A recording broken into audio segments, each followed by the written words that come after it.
First of all, silver at the present time, according to the Silver Institute, is 55% in industrial metal. And if you go back 2 decades, it was 35%. So it's increased significantly over the last 2 decades. However, it's also a monetary metal and has been. In fact, the United States was founded on a silver standard, not a gold standard. And that was changed in 1873, when what's called the crime of 1873, when the Eastern bankers basically put the U.S. on a gold standard. So where we go in the future is dependent upon a catalyst. And what is that catalyst? The catalyst will be monetary driven.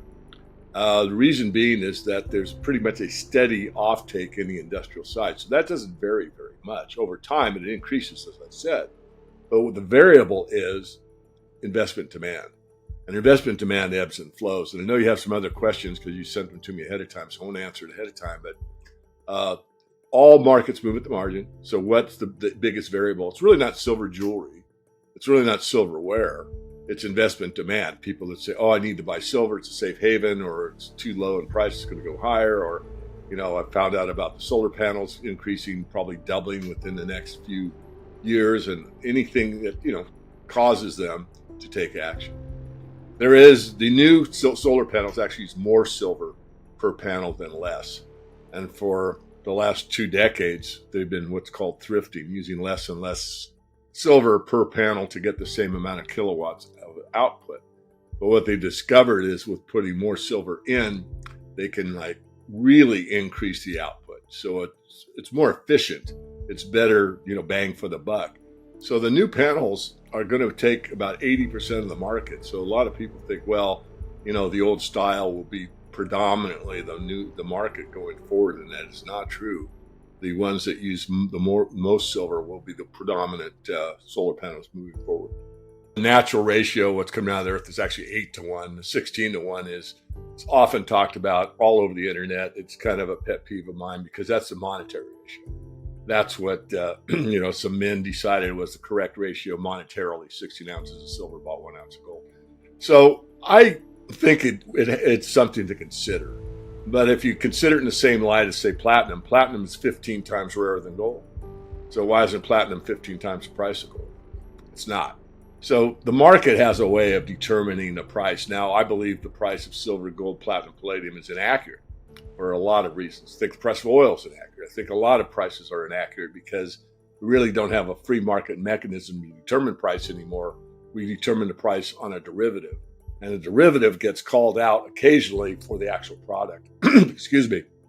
But regardless of that, I do think it favors this gold-silver ratio. I wrote one of my first articles called Engineering the Price of Gold.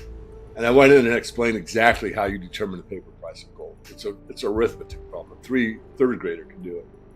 And at that time in 2000, the actual paper price of gold was $2,500 an ounce.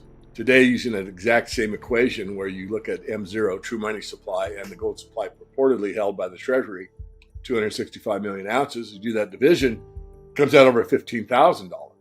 So that's the amount of M0 base money supply that's been put in the system for the last 2 decades. So in that paper, I said, so now I've given you the price of gold, easy to determine the theoretical paper price. What about silver? More difficult. So I go through what you just said, Jesse, and that is 16-to-1 is a monetary ratio, and I think we'll get there. I also said in that paper that in an extreme case, it tends to overshoot. And we might see a 10-to-1 ratio, again, which is pretty close to what the natural ratio coming out of the ground is, but no one knows. I fully expect silver to outperform. It's done that historically. It's a smaller market. It's got more upside. Even the mainstream press is talking about $30 silver, and it's going to be in deficit for years. There's people that say it's not in deficit, but we could talk about that later on in this interview. Breaking it down, I don't remember the numbers, but I remember the percentages. I remember for silver. So silver is at 21, and during the crash, it went really below 9. And gold went from where it was down about 30%. Both of the metals rallied rather quickly. In silver's case, it went from, I'll call it $9 to roughly 50. So over 500%. And gold, if I remember correctly, was about a double. I'd have to look. So silver definitely outperformed gold. That was the second leg up in the silver market, and that was a five-fold increase. Usually the third leg up, which we're coming into once gold breaks above the 2060 level and stays there, usually the third leg up is twice as good as the middle leg or the second leg.